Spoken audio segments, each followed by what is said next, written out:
दुख दरिद्रता का नाश करने वाली, अखंड सौभाग्य देने वाली माता लक्ष्मी की कथाएं।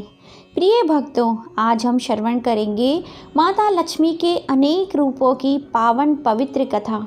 क्योंकि धन के भंडार भरने वाली माता लक्ष्मी के बिना हमारा जीवन अधूरा और बिल्कुल नरक के समान हो जाता है। इस कथा के श्रवण करने से हमें यह भी ज्ञात होगा कि हम सदा धनवान और विद्वान कैसे बने रह सकते हैं। ऐसा क्या करें कि माता लक्ष्मी हमारे घर से कभी न जाए।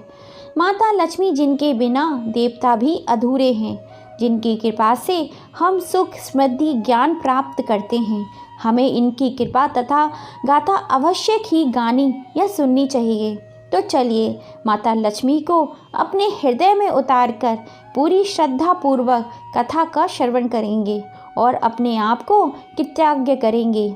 हे माता लक्ष्मी, हे विष्णु प्रिय परमेश्वरी, आप अपनी कृपा उन सभी भक्तों पर सदैव बनाए रखना जो माताएं, बहनें, भाई इस पवित्र कथा को सुन रहे हो, कह रहे हो, सुना रहे हो, होकारा भर रहे हो। उन सभी पर अपनी कृपा बनाए रखना। प्रिय भक्तों, कथा श्रवण करने से पहले आप कमेंट में जय माँ लक्ष्मी का जयकारा लगाते हुए माता लक्ष्मी ओम नमो भगवते वासुदेवाय अवश्य लिख दीजिएगा। माता लक्ष्मी के चरणों में नमस्कार करते हुए कथा को आरंभ करते हैं। सब प्रथम हम सुनेंगे माता लक्ष्मी और उनकी सहेली की कहानी। एक गांव में एक साहूकार रहता था। साहूकार की एक बेटी थी। वह नित्य प्रातः ही प्रतिदिन पीपल सींचने जाती थी। जब वे पीपल सींचने जाती तो पीपल के पेड़ में से लक्ष्मी जी प्रकट होती थी और वहाँ से चली जाती। एक दिन लक्ष्मी जी ने साहूकार की बेटी से कहा, तू मेरी सहेली बनेगी? लड़की ने सोचा, पेड़ में से निकलती माता लक्ष्मी भला मेरी सहेली क्यों बनना चाहती है। उसने माँ लक्ष्मी से कहा कि मैं अपने पिता से पूछ कर बताऊंगी। घर जाकर उस लड़की ने अपने पिता को सारी बात बताई। पिता ने कहा, भला कौन माँ लक्ष्मी की सहेली नहीं बनना चाहेगा। उनकी कृपा से जीवन में उन्नति और तरक्की के मार्ग खुल जाते हैं। अगले दिन वो लड़की फिर पीपल पर जल चढ़ाने गई। देवी प्रकट हुई तो लड़की ने कहा, हाँ मैं तुम्हारी सहेली बनूंगी।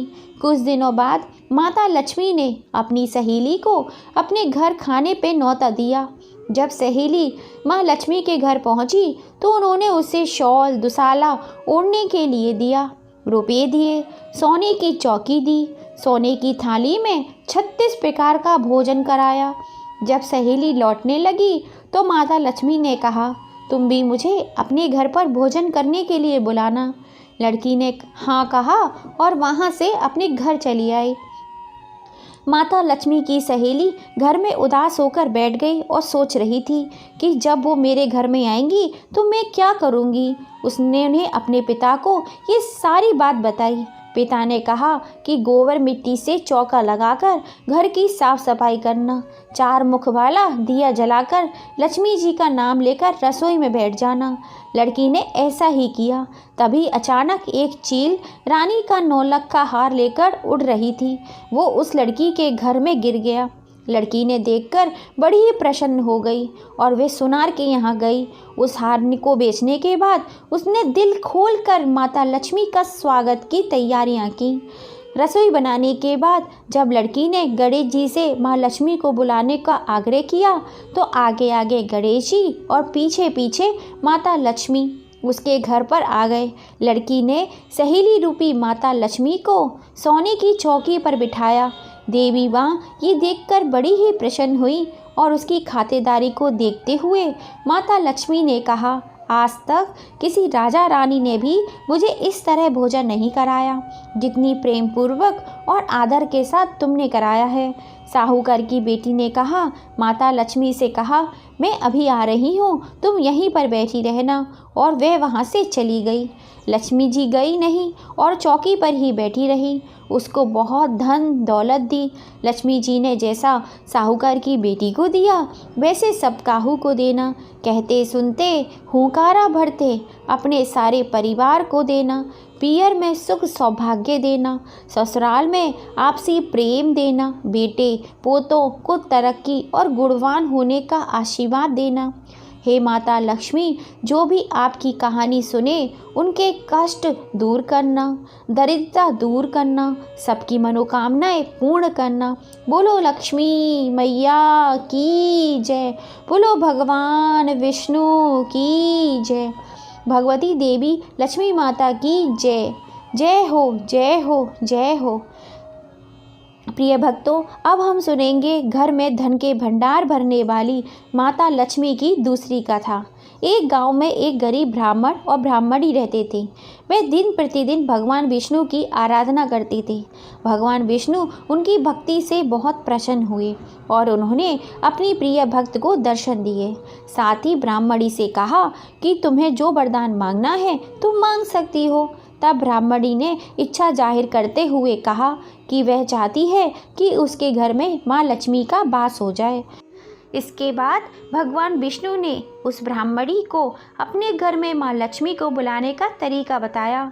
भगवान विष्णु ने बताया कि तुम्हारे घर के पास कुछ ही दूरी पर एक मंदिर है, वहाँ वे स्त्री आती है और वहाँ आकर उपले थापती है।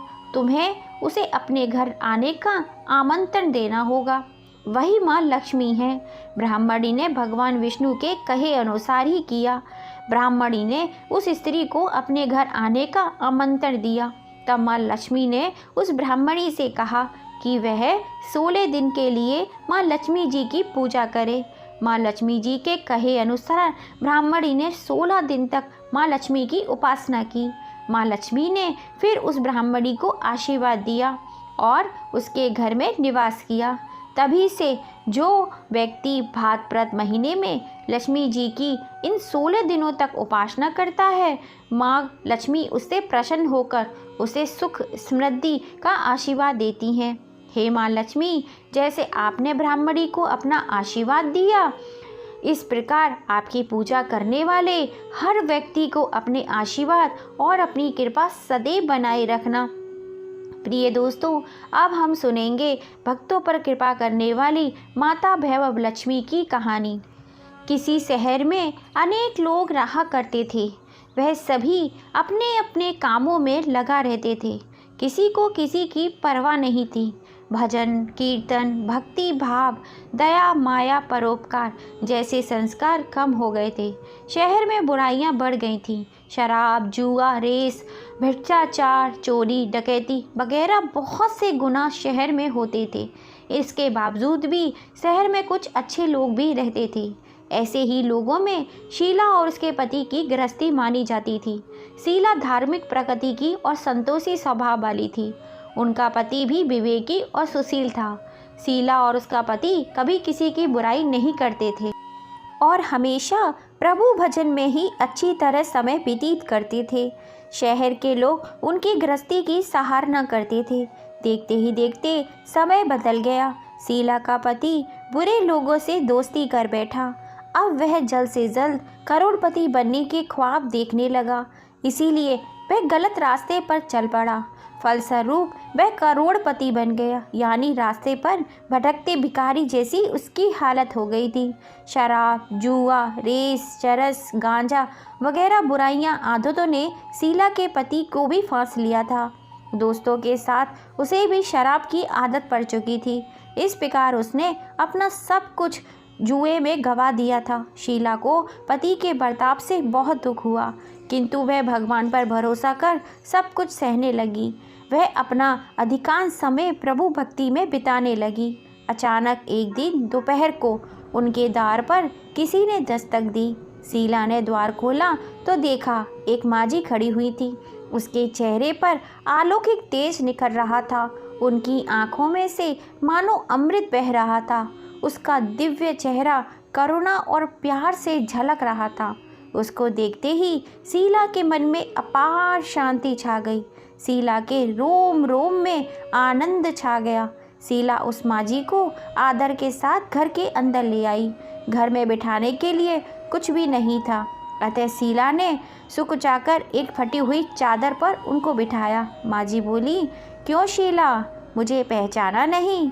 हर शुक्रवार को लक्ष्मी जी के मंदिर में भजन कीर्तन के समय में वहीं पर तो आती हूँ। इसके बावजूद शीला कुछ समझ नहीं पा रही थी। फिर माँ-जी बोली, तुम बहुत दिनों से मंदिर नहीं आई, इसलिए मैं तुम्हें देखने चली आई। माँ-जी के प्रेम भरे शब्दों से शीला का हृदय पिघल गया। उसकी आंखों में से आंसू झलक गए और वह बिलख बिलख कर रोने लगी। माँ-जी ने कहा, बेटी, सुख और दुख तो धूप और छाँव जैसे होते हैं। धैर्य रखो बेटी, मुझे तेरी सारी परेशानी बता। माँ-जी के व्यवहार से शीला को काफ़ी सुकून मिला और उसने माँ-जी को अपनी सारी कहानी सुनाई। शीला के पूछने पर माँ-जी ने उसे व्रत की सारी विधि बताई। माँ-जी ने कहा, बेटी, माँ लक्ष्मी जी का व्रत बहुत ही सरल है। उसे वरलक्ष्मी या भैरव लक्ष्मी व्रत भी कहा जाता है। ये व्रत करने वाले की सभी मनोकामनाएं पूर्ण होती हैं। वह सुख, संपत्ति, यश प्राप्त कराता है। शीला ये सुनकर आनंदित हो गई। शीला ने संकल्प करके आंखें खोली तो सामने कोई नहीं था। वह सोच में पड़ गई कि माँ-जी कहाँ गई होंगी।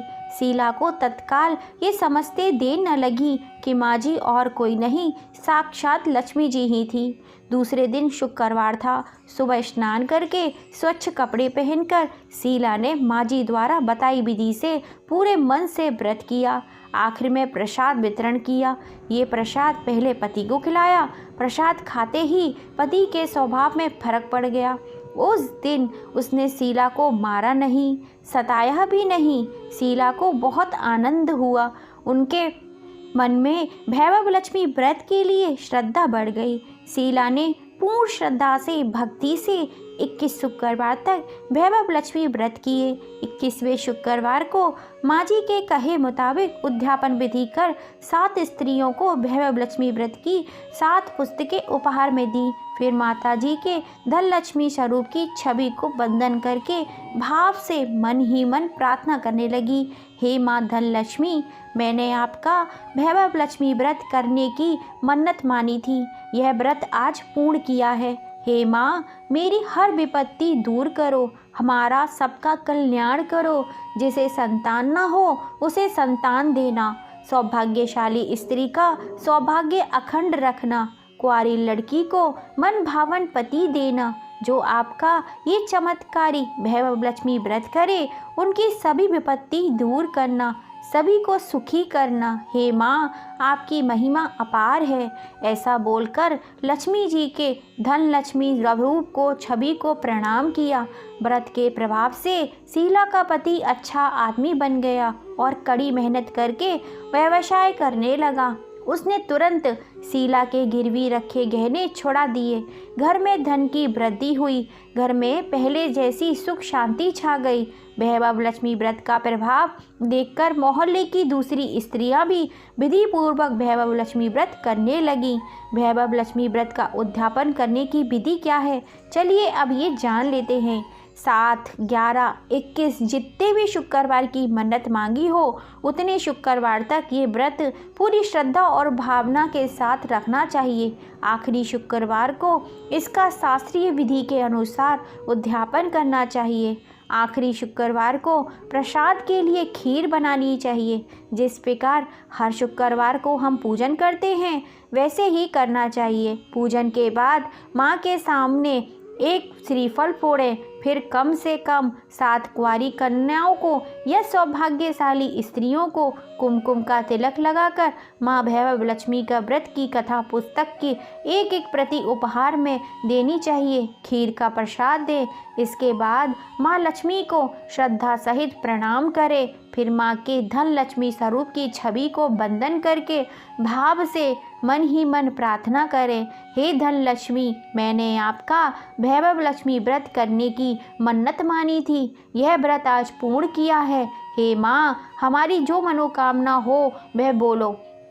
मनोकामना पूर्ण करें, हमारी हर विपत्ति दूर करो, हम सबका कल्याण करो। जिसे संतान न हो उसे संतान देना, सौभाग्यशाली स्त्रियों का सौभाग्य अखंड रखना, कुंवारी कन्याओं को मन भावन पति देना। जो आपका ये चमत्कारी भैरव लक्ष्मी व्रत करे उनकी विपत्ति दूर करना, सभी को सुखी करना। हे माँ, आपकी महिमा अपार है, आपकी जय हो। ऐसा बोलकर लक्ष्मी जी के धन लक्ष्मी स्वरूप की छवि को देखकर, हे माँ मैया, जैसे आपने शीला पर अपनी कृपा करी वैसे ही कथा कहानी सुनने वाले, कहने वाले, हुंकारा भरने वाले अपने सभी भक्तों पर अपनी कृपा बनाए रखना। प्रिय भक्तों, अब हम सुनेंगे माता लक्ष्मी और भगवान विष्णु जी की बहुत ही अद्भुत कहानी। एक बार बैकुंठ लोक में भगवान विष्णु जी अपने आसन शेषनाग पर बैठे बैठे ऊब गए। तब उन्होंने सोचा, चलो पृथ्वी लोक पर घूम कर आता हूँ। वैसे भी कई साल बीत गए थे धरती पर गए हुए, इसलिए वो फटाफट अपनी यात्रा की तैयारी करने लगे। विष्णु जी को तैयार होता देख लक्ष्मी जी उनसे पूछा, आज सुबह सुबह कहाँ जाने की तैयारी हो रही है स्वामी? विष्णु जी ने कहा, हे प्रिय, मैं पृथ्वी लोक पर घूमने जा रहा हूँ। तो कुछ सोचकर लक्ष्मी जी ने कहा, हे भगवान, क्या मैं भी आपके साथ चल सकती हूँ पृथ्वी लोक? विष्णु जी ने 2 पल सोचा, फिर कहा, एक शर्त पर तुम मेरे साथ चल सकती हो। तुम पृथ्वी पर पहुंचकर उत्तर दिशा की ओर बिल्कुल भी नहीं देखोगी। लक्ष्मी जी के मन में आया कि प्रभु ऐसी शर्त क्यों रख रहे हैं, लेकिन ज़्यादा प्रश्न करने पर कहीं वो नाराज होकर उन्हें छोड़कर ना चले जाएं, इसलिए उन्होंने ज़्यादा उनसे कुछ पूछा नहीं। इसीलिए लक्ष्मी जी ने हाँ कर अपनी बात मनवा ली और सुबह सुबह माँ लक्ष्मी और भगवान विष्णु धरती पर पहुँच गए। तब सूर्य उदय हो रहा था, रात बरसात होकर हटी थी, चारों ओर हरियाली ही हरियाली थी। उस समय चारों ओर बहुत शांति छाई हुई थी। घोर धरती बहुत ही सुंदर दिखाई दे रही थी। सफ़र के दौरान माँ लक्ष्मी मग्न होकर धरती को देख रही थी और इन सब में वो भूल गई कि पति को क्या वचन देकर आई हैं। लक्ष्मी जी चारों तरफ वो घूर कर देखते देखते कब उत्तर दिशा की ओर देखने लगी, उन्हें पता ही नहीं चला। उत्तर दिशा में माँ लक्ष्मी को एक बहुत ही सुंदर बगीचा नजर आया और उस तरफ से भींगी भींगी खुशबू आ रही थी और बहुत ही सुंदर सुंदर फूल खिल रहे थे। वहाँ एक फूलों का खेत था। माँ लक्ष्मी जी बिना सोचे बिना समझे उस खेत में चली गईं और एक सुंदर सा फूल तोड़ कर ले आईं। लेकिन यह क्या, जब माँ लक्ष्मी भगवान विष्णु के पास पहुँची तो भगवान विष्णु की आंखों में अश्रुधारा बह रही थी। भगवान विष्णु ने माँ लक्ष्मी जी से कहा, कभी भी किसी से बिना पूछे उसका कोई भी सामान नहीं लेना चाहिए और किसी की दिया हुआ वचन भी नहीं तोड़ना चाहिए। माँ लक्ष्मी को अपनी भूल का पता चला तो उन्होंने भगवान विष्णु से इस भूल की माफ़ी मांगी। भगवान विष्णु ने कहा, माना कि तुम मेरी प्रिय हो। प्रिय भक्तों, भगवान विष्णु ने कहा कि फिर भी जो भूल तुमने की है उसकी सज़ा तो तुम्हें ज़रूर मिलेगी। जिस मालिक के खेत में तुमने बिना उससे पूछे फूल तोड़े हैं, जो कि एक प्रकार की चोरी है, इसलिए अब तुम 3 साल तक माली के घर नौकर बनकर रहो। उसके बाद मैं तुम्हें बैकुंठ में वापस बुला लूँगा। माँ लक्ष्मी ने चुपचाप सर झुकाकर हाँ कर दी। उस दिन से माँ लक्ष्मी एक गरीब औरत का रूप धारण करके उस खेत के मालिक के घर गई। घर क्या, एक झोपड़ था। मालिक का नाम माधव था। घर में माधव की बीवी, 2 बेटे और 3 बेटियां थीं। सभी उसके छोटे से खेत में काम करके किसी तरह से अपना गुजर बसर करते थे। माँ लक्ष्मी जब एक साधारण और गरीब औरत बनकर गई तब माधव के झोपड़े के पास गई तो माधव ने पूछा, बहन तुम कौन हो? मुझसे इस समय तुम्हें क्या चाहिए? तब माँ लक्ष्मी ने कहा, मैं एक गरीब औरत हूँ। मेरी देखभाल करने वाला इस दुनिया में कोई नहीं है। मैंने कई दिनों से खाना भी नहीं खाया है। मुझे कोई भी काम दे दो, इसके बदले मैं तुम्हारे घर का सारा काम कर दिया करूँगी। बस मुझे अपने घर में एक कोने में आसरा दे दो। माधव गरीब जरूर था किंतु बहुत ही अच्छे दिल का था। उसे दया आ गई। उसने उससे कहा, बहन मैं तो बहुत गरीब हूँ, मेरी कमाई से मेरे घर का खर्च ही बड़ी मुश्किल से चलता है। अगर मेरी 3 की जगह 4 बेटियां होती तो भी मैं गुजर बसर करता ही। अगर तुम मेरी बेटी बनकर जैसा रूखा सूखा हम खाते हैं उसमें खुश रह सकती हो तो आनंद पूर्वक अंदर आ जाओ। माधव ने माँ लक्ष्मी को अपनी झोपड़ी में शरण दे दी। माँ लक्ष्मी 3 साल तक उस माधव के घर पर नौकरानी बनकर रहीं। जिस दिन माँ लक्ष्मी माधव के घर आई थी उसके दूसरे दिन ही माधव को फूलों से इतनी आमदनी हुई कि उसने शाम को ही एक गाय खरीद ली। धीरे धीरे माधव ने काफ़ी ज़मीन खरीद ली। उसने सब के लिए अच्छे अच्छे कपड़े भी बनवा दिए, एक बड़ा सा पक्का घर भी बनवा लिया था। बेटियों और बीवी के लिए कुछ खरीदारी की, गहने खरीदे और उनके घर शरण लेकर आई लक्ष्मी जी को भी उसने वो सब दिया जो अपनी बेटियों को दिया था।